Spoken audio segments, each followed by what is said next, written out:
Welcome back from that break. This is still the AM Club coming to you live from the Mix24 studios, only on the streets, East Legon, Accra, Ghana. My name is Miriam Udwa Kamenta, but before we get into our next segment on the show, which is a news review segment, I'd like to introduce to my ladies. Stay right here. We're still talking ladies in the morning. Of course, this morning we are celebrating our ladies in grand style. Looking forward a perfectly stronger, healthier, and beautifully straight hair without irritation or of course, when you visit the salon or retouch days, then try new BO16 No Lie Hair Relaxer and thank me later.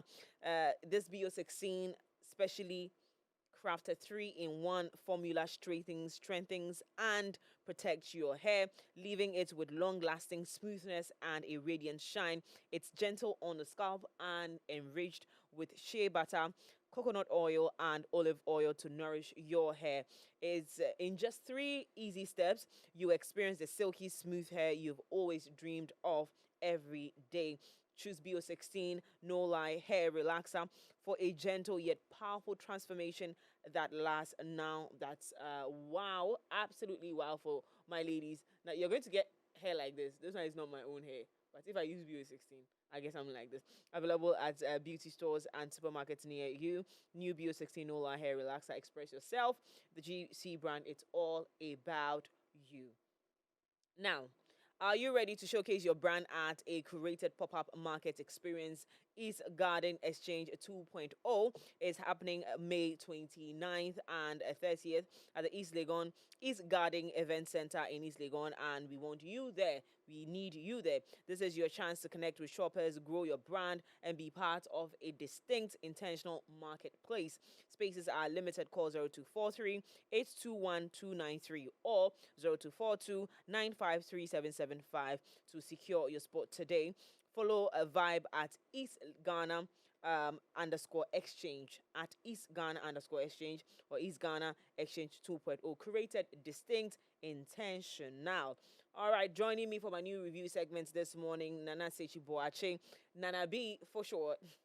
NPP's communications team member, Salim Adams, a member of the NDC National Communications team, and Richmond Maunyo Akpa, finalist. He's a financial analyst. Wow, I joined the two. He is a financial analyst. Good morning, gentlemen. Good morning. How are we doing? We're good. We're good. Awesome. Now let's jump right into it. Because earlier this morning, I was telling my team about trying to understand fully what it means for Ghana to be out of the IMF. Nana B, I want to start with you, but I don't. I'm going to start with my financial analyst. I'm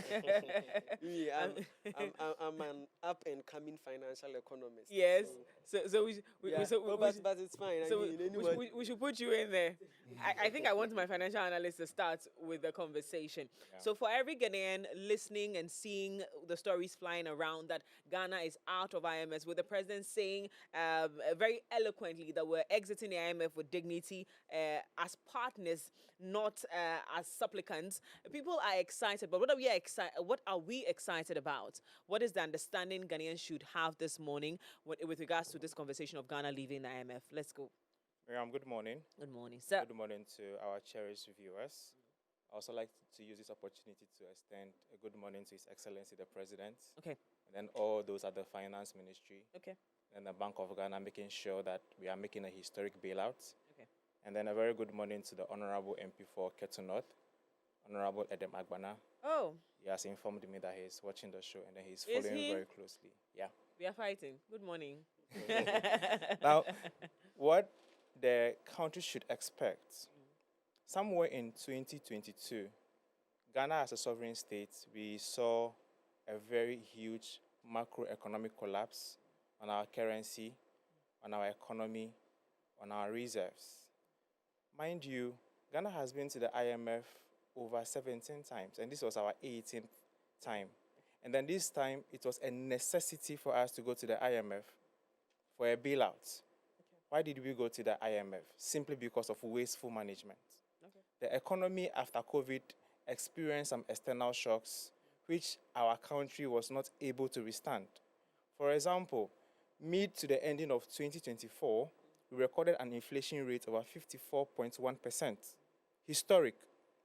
And then amid all this, we had depleted our reserves to less than 2 billion US dollars. Now, this IMF deal was signed somewhere in May 2023. Our first IMF deal was also signed on the 17th of May in 1966. But then this IMF deal seemed to be the most expensive policy bailout that the Ghanaian people have to go through. And then do you know who is paying for all this? The household consumer. It is so appalling that even though we entered the IMF bailout in 2023, based on wasteful management, we've had CSOs advise governments that no, we are spending wastefully. The IMF policy that we went for did not reflect the actual reason why we were there. Okay. So instead of us to look at expenditure fiscal consolidation, the new patriotic party led by the former president and his finance ministry went for a revenue-based fiscal consolidation. What this simply means is that instead of us to look at how much we are generating and then cut our spendings to reflect how the economy is growing, we're rather looking at how to mobilize more funds. So more funds were being mobilized and then spending was just going on a spending spree. Now, the effect of this is, since we have not tackled the actual problem of wasteful spending, somewhere in 2024, we saw how the economy was still not rebounding. The Ghanaian cedi was averaging around 15 Ghana cedis. The Bank of Ghana interbank exchange rate was around 14.7. The good part of all this is, when the new administration took over in 2025, even though the previous government has derailed on the policy, they went to renegotiate the policy. That is why we are seeing so much gains that we are experiencing now. Now, the IMF own program says that we could achieve, let's say, a 45% debt to GDP by 2032. We've achieved that, even less, in just a year. The IMF's own program says that inflation should come down from the 54.1 to around 34 in the next 4 years. But then historically, we have come down from 54.1 at the ending of 2024 to 3.4 or 3.6 inflation rate as of today. This simply means that the household consumer is going to enjoy how fast and then how slow prices of basic commodities increase. Now, we would have to look at a situation and see what were the economic indicators before we went for the IMF program, and then after we are now exiting the IMF program, which is leading us to engage the IMF for a policy coordination instrument to simply become a big brother to the finance ministry and the managers of our fiscal space. Once that is being achieved, it simply means that we are going to watch our spending. There's not going to be any wasteful spendings anymore. As much as we are watching how much taxes are coming in, new taxes are being introduced, some of them are being taken out, the fiscal space that we have now is being cleaned out. So if you look at some of the state-owned institutions or enterprises, it is on record that we are recording about $2 billion of losses every year. $2 billion of losses every year. How much did we go for the IMF bailout? $3 billion. We were able to collect $2.8 billion in the 3 tranches. This simply tells us that we as Ghanaians are capable of managing our economy. The only problem we have is not how to get more money into our coffers, but how we are spending. We've seen how successive governments have thrown money away on programs and projects that yield the local or the ordinary Ghanaian no benefits. Very scandalous programs and projects which, at the end of the day, does not contribute to our gross domestic product. Now, as of today, debt to GDP has been reduced. Even though our debt has increased, our GDP has seen growth and stabilization. The economy as of today is very stable, is breathing fine. The international organizations have given us a very good credit ratings. We've moved from junk to a B status. And then what this means is investors now have confidence that yes, the economy in Ghana is good, the economy in Ghana is flourishing, the economy in Ghana is now stabilized. So there needs to be more investment. And then more investors are now going to be coming into the country. Now, how do we protect the gains we have made now going forward? Because as you can see, the fiscal space, the more you spend, the more inflation goes up. But you cannot deny yourself development. For Ghana to develop, you need to spend. So you could say that we have trade off part of our marginal development for the gains that we are seeing now, because we'd have to limit spending.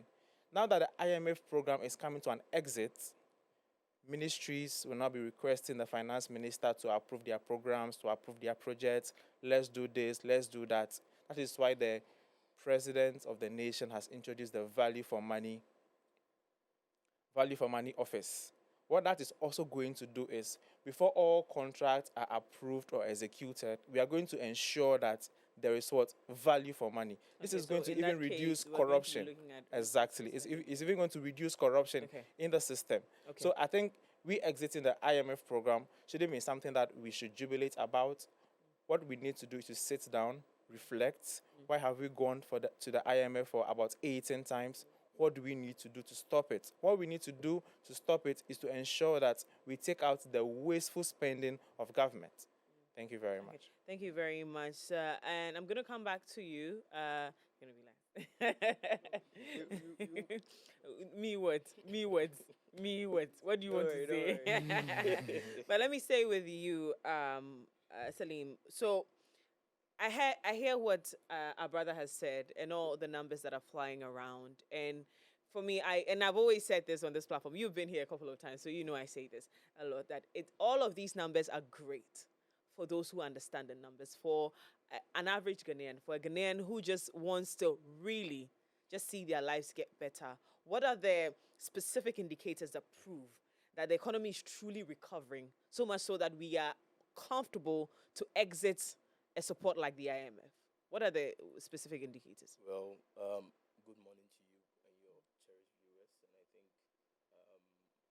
I'll send a special greetings to my big brother, Dr. Samiaya.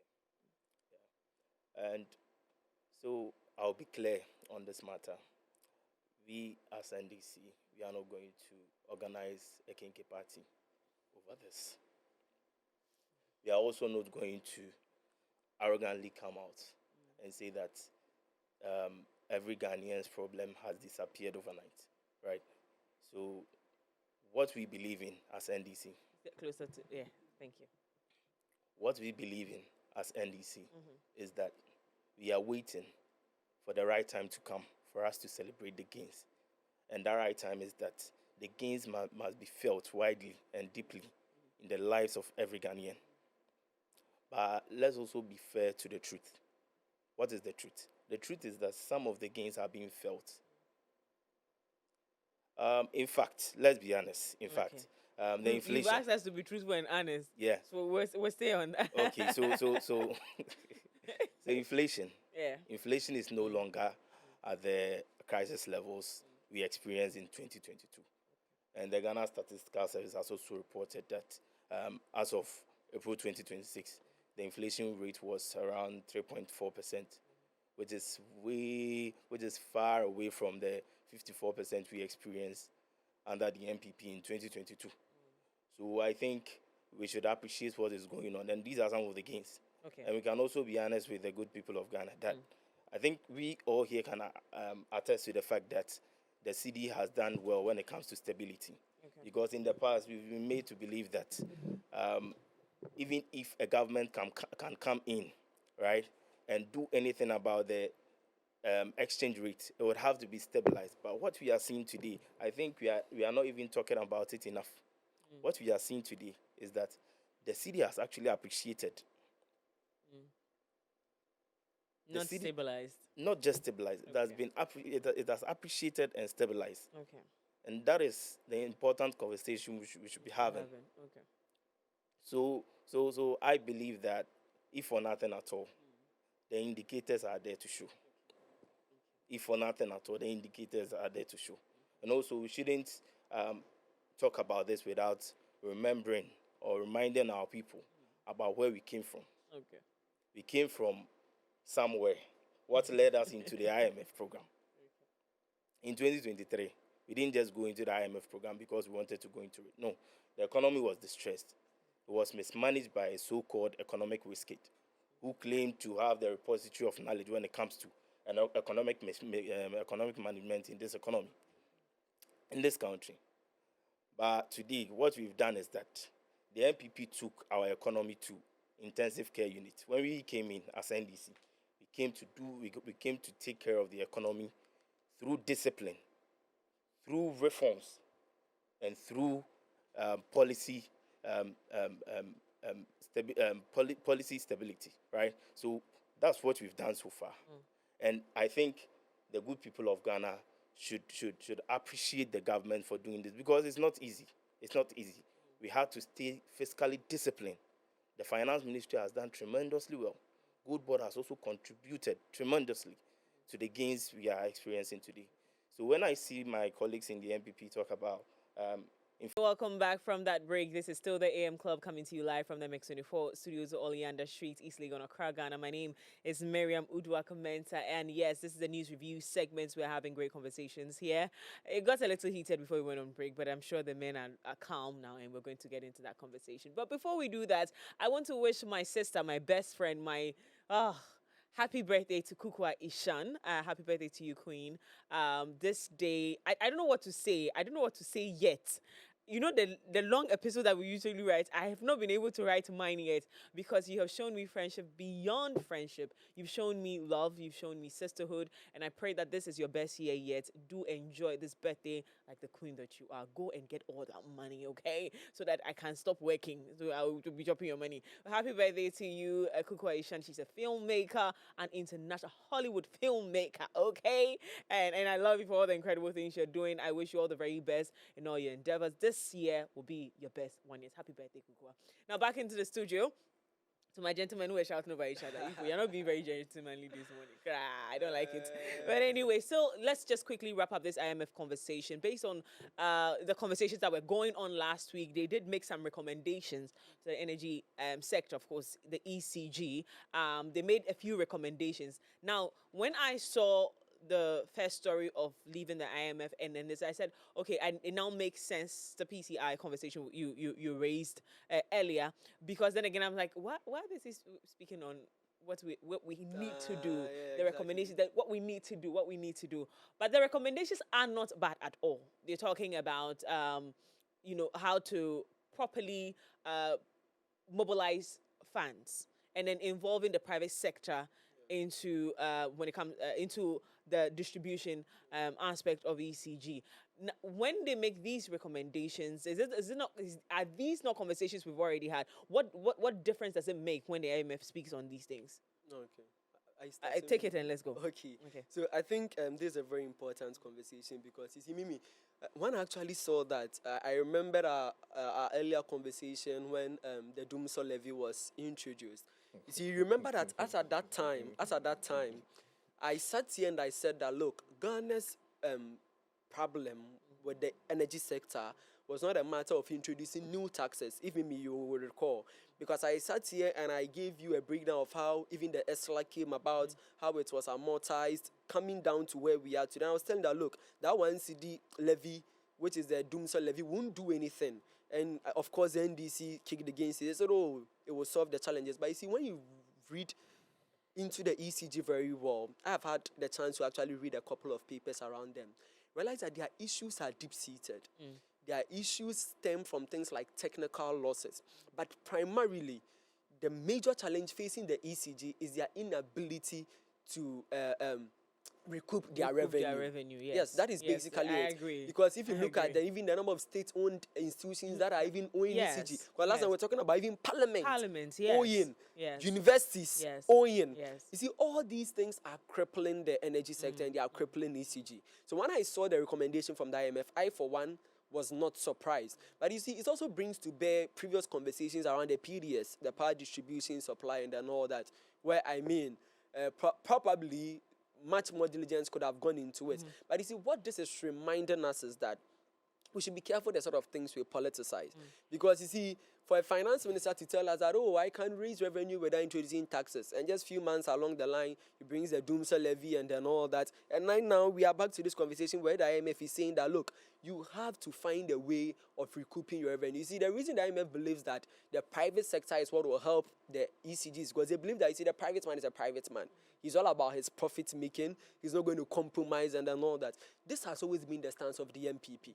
That look, we need to look at much more innovative ways of helping the ECG recoup its funds. So, for example, when Nana Addo Dankwa Akufo-Addo brought the energy recovery program in 2019, it targeted things like this. That is why in 2024, the ECG recorded its first billion revenue as an entity. You get it? But yes, this is Ghana and this is politics. So they scrap off some of these programs without any better alternatives. All that they do is to burden the ordinary Ghanaians with doing levy and then all that. But then we are back to this conversation. Maybe when I said it in 2025, because I am not an IMF expert, they didn't listen to me. But today, the IMF is talking about it today.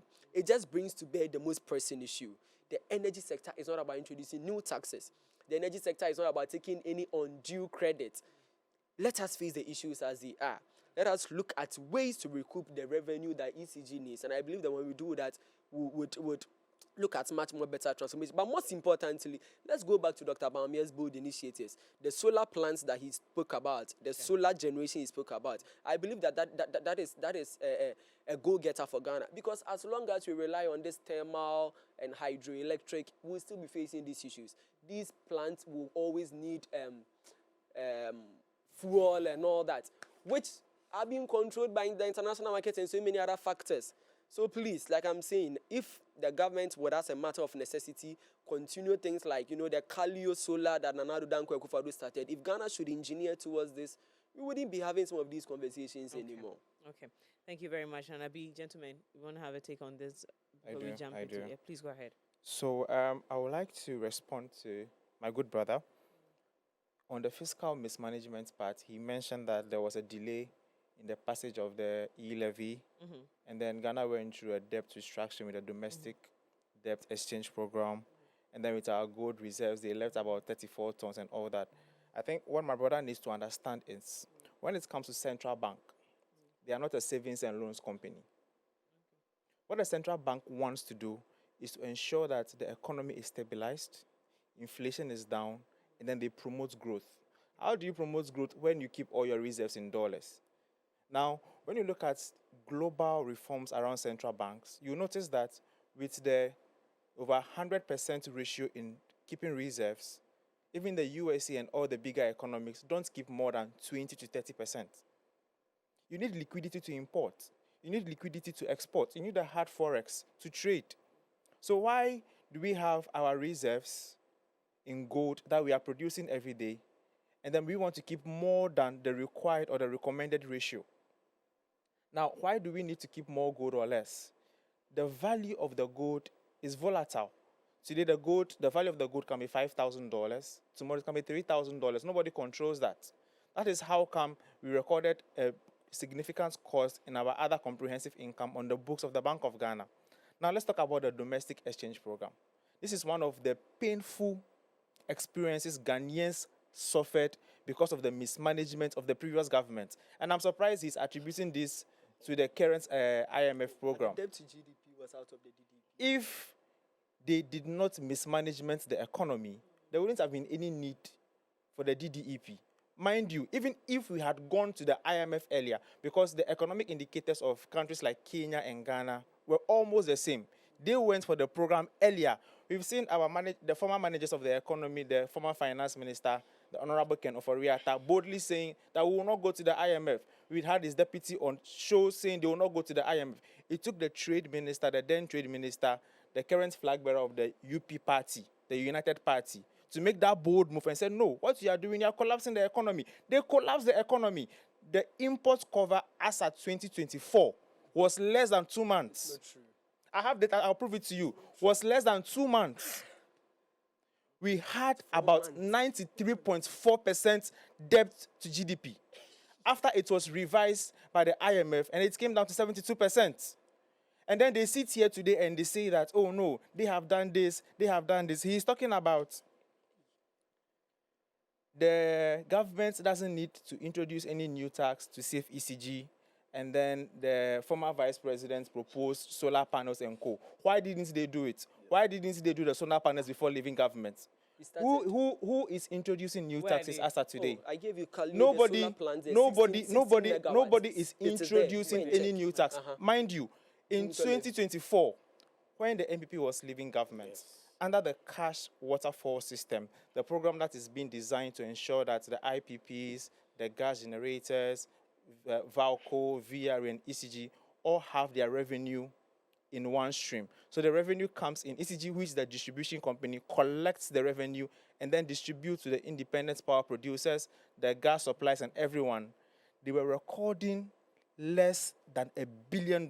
And I'm surprised my brother is sitting here saying that they were recording more than $1 billion in 2024 before they left. They were recording averagely 900 million. Do you know how much we're recording as of today? Over 2.1 billion on monthly basis. This shows that the new government has taken the energy sector very seriously. Okay. They are saying that there's doom saw. We need to fix doom saw. The new government, since they took power, have brought in transformers. They are changing the old transformers. What pains me the most is he wants to talk about economic indicators and co. But the economic indicators don't favor you, because when you were leaving power, you left a broken system for us. Okay. There's another argument that says that, they had built the reserves with the dollars, with the gold and all that. Why didn't you use the gold to push the Ghana cedis to gain its value? They lost the arguments that... Yes, no, I'm coming. Let me finish, then you respond. They've argued that I didn't interject you, so give me... Yes. Are not being done the way it favors the economy in the long term. No, so the house. On what basis? I didn't interject. Do you want him No, to I didn't. I didn't interject him. No, I didn't interject him. When I am done and he has his time, then he can also contribute. Please, rapper, please. Yes. Yeah. What I am saying is, they had the opportunity with the dollar when they took the dollar in 2017. What was the value of the dollar? It was less than 4 cedis. And then you left it at 14.7, and that is the interbank exchange rate. That is how much the Bank of Ghana gives to other banks before they give to the household and business consumers. We're taking the dollar at 17 to a CD. When you take it less than 4 CDs, and then you sit here today to tell us that, the economic indicators are favorable to you, you did well, you managed the economy between 2017 before pre-COVID.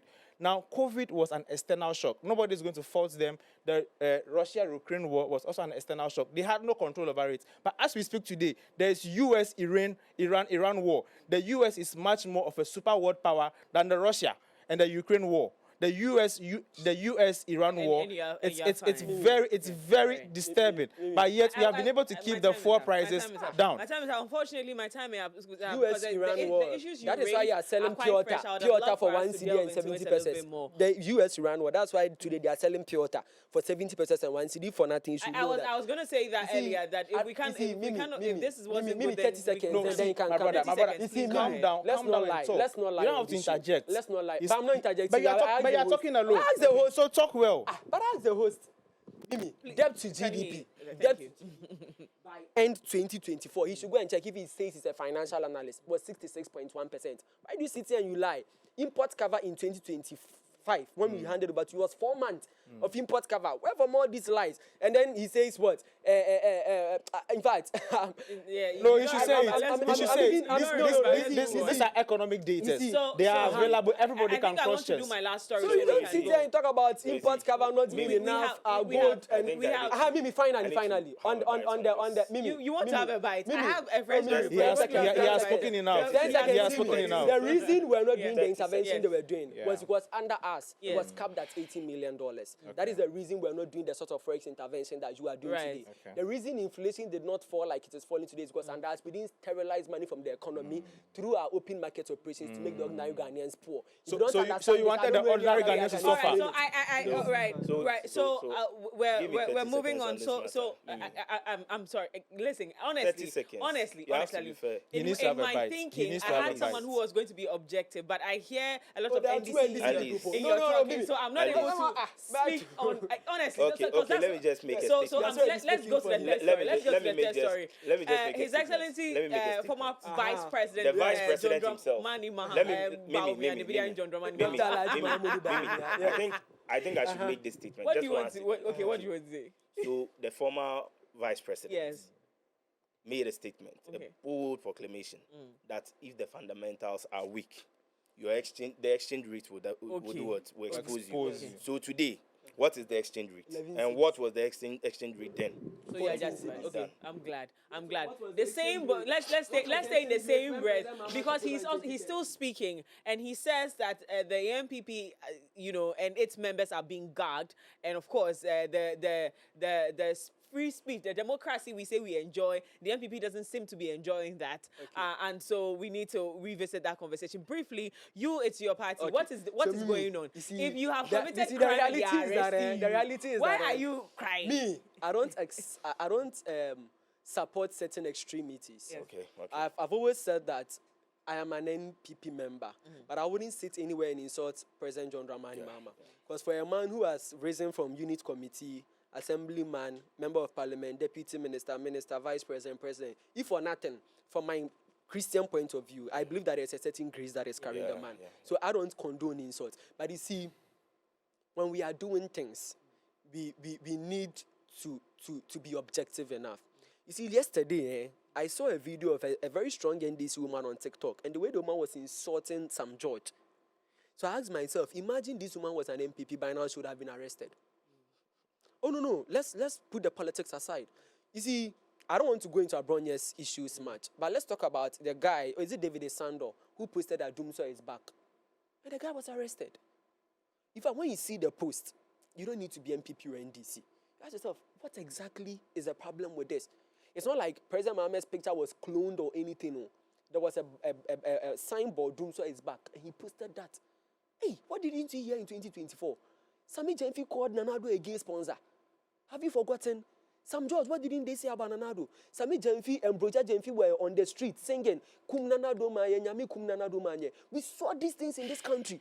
But today, look at what is happening.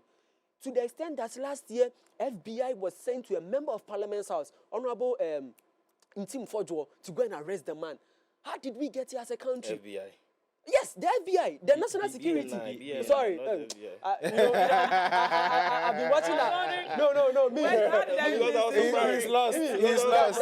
No, Mimi, I've been watching a lot of American movies. So, the FBI is, recently I've been watching the Blacklist a lot. So it's like that is in my mind. The BNI were sent to arrest an honorable member of parliament. You see, we have seen worse things in this country. Where's We have heard worse things in this country. Where's? Oh, for whatever. I'm just stressing on the fact that You get it. I'm not saying that. See, we're in this country. When Kelvin Taylor, who has insulted Otumfuo, who has insulted Kufuor, who has insulted Ronaldo, he was brought into Ghana, and from very credible sources, passed through the executive lounge of the airport. From very credible sources, it's alleged, resided in the vice president's residency. Is Kevin Taylor more human than others? President Mahama, this is a legacy term. Just yesterday, there was a young lady on FB who said the BNI has issued an invitation to her that she should come. But you go on TikTok and you hear what some of these NDC guys are saying. And you ask yourself, so this one, the NDC people don't see it. Sam George, who is supposed to live by code of conduct, is telling people in the comment section that stop fooling. A whole honorable minister, this one you cannot see and tell him to stop misbehaving. We have a whole CEO, free zones, insulting the chairman of Church of Pentecost, only for Julius Zebra to go and stand in the church and cry. Meanwhile, when Julius Zebra was announcing the death of 8 men in a helicopter crash, he didn't cry. Hey, you people. Oh, yes. He didn't cry. Hey. But when he was there apologizing on behalf of that woman, he was crying. President Mahama is not seeing all these things. But when an MPP member talks, he will arrest a person. Dr. Alhaji Baumia says something. He said, look, those who are doing these things, a day of accountability will come, no matter how long it takes. You see, power is transient. No one is saying that you do me, I do you. But please, let's be fair enough. Let's even dwell on David Esando. What was his crime? This is for all of us to answer. All right. Thank you so much, Nana B. Thank you so much, Salim. And of course, thank you so much, sir, for joining us this morning. The conversation has been extended, but we obviously are going to continue this conversation online. So connect with us on MX24 Online and MX24GH on all social media platforms. Let's hear your comment and contribution. Up next is Event Guide here on the AM Club. We'll be right back after this.